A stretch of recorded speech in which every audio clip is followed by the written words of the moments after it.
ನಿಮಗಿದು ಗೊತ್ತಾ? ಬೆಂಗಳೂರು ನಗರದಿಂದ ಕೇವಲ 60 ಕಿಲೋಮೀಟರ್ ದೂರದಲ್ಲಿ ಕರ್ನಾಟಕದ ಅತ್ಯಂತ ರಹಸ್ಯಮಯ ಸ್ಥಳ ಅಡಗಿದೆ, ನಂದಿ ಹಿಲ್ಸ್. ಹಗಲಿನಲ್ಲಿ ಇದು ಪ್ರಕೃತಿಯ ಸೌಂದರ್ಯದಿಂದ ತುಂಬಿದ ಪರಿಪೂರ್ಣ ಪ್ರವಾಸಿ ತಾಣ. ಆದರೆ ರಾತ್ರಿ ಬಂದರೆ ಈ ಬೆಟ್ಟ ತನ್ನಲ್ಲಿ ಅಡಗಿಸಿಕೊಂಡ ಕಥೆಗಳು ಸಂಪೂರ್ಣ ಬೇರೆ. ಕತ್ತಲೆಯ ನಿಗೂಢ ಜಗತ್ತು.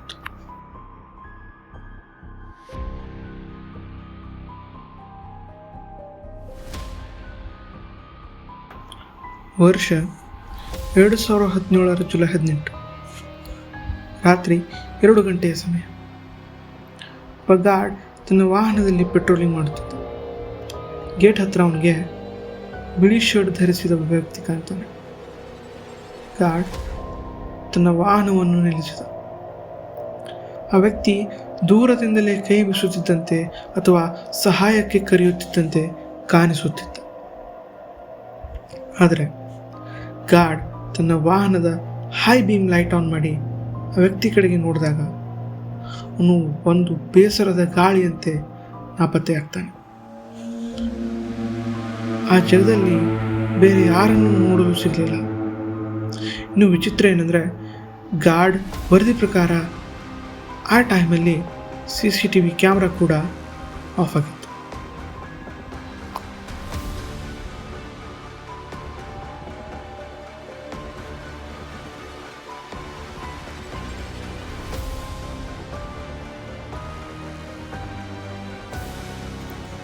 ಸಮಯ ಮುಂದೆ ಸಾಗಿದೆ. 2019 ಡಿಸೆಂಬರ್ ರಾತ್ರಿ ಒಬ್ಬ ಗಾರ್ಡ್ ಡ್ಯೂಟಿ ಮಾಡ್ತಿದ್ದ. ಅವನಿಗೆ ದೂರದಿಂದ ಒಂದು ಸೌಂಡ್ ಕೇಳಿಸ್ತು.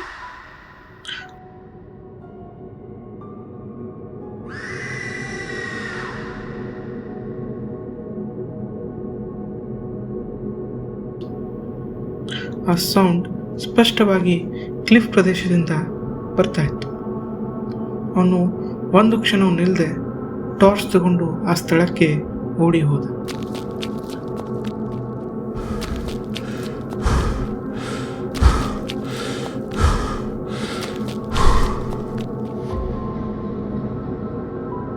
ಆದರೆ ಅಲ್ಲಿ ತಲುಪಿದಾಗ ಯಾರೂ ಇರಲಿಲ್ಲ.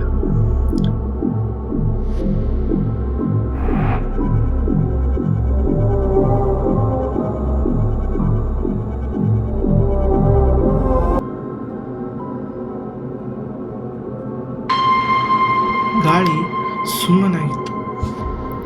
ಬೆಳಕು ಹೊಡೆದ ಪ್ರದೇಶದಲ್ಲಿ ಮಾನವನ ಅಡಿಯ ಗುರುತು ಸಹ ಇರಲಿಲ್ಲ.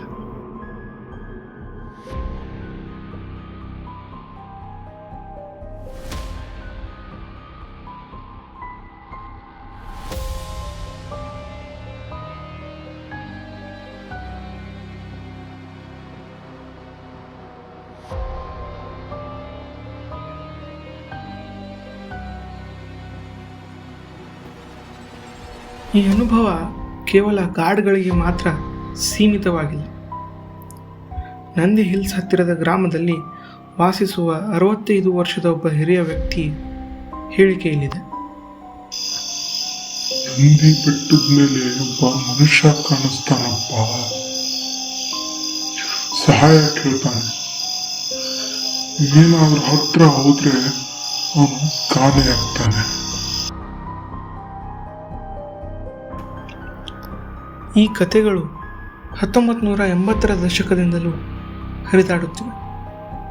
ಹಲವಾರು ರಾತ್ರಿ ಗಾರ್ಡ್ಗಳು, ಡ್ರೈವರ್ಗಳು, ಪೆಟ್ರೋಲ್ ತಂಡಗಳು ಎಲ್ಲರೂ ಬಹುತೇಕ ಒಂದೇ ಅನುಭವವನ್ನು ಹೇಳುತ್ತಾರೆ.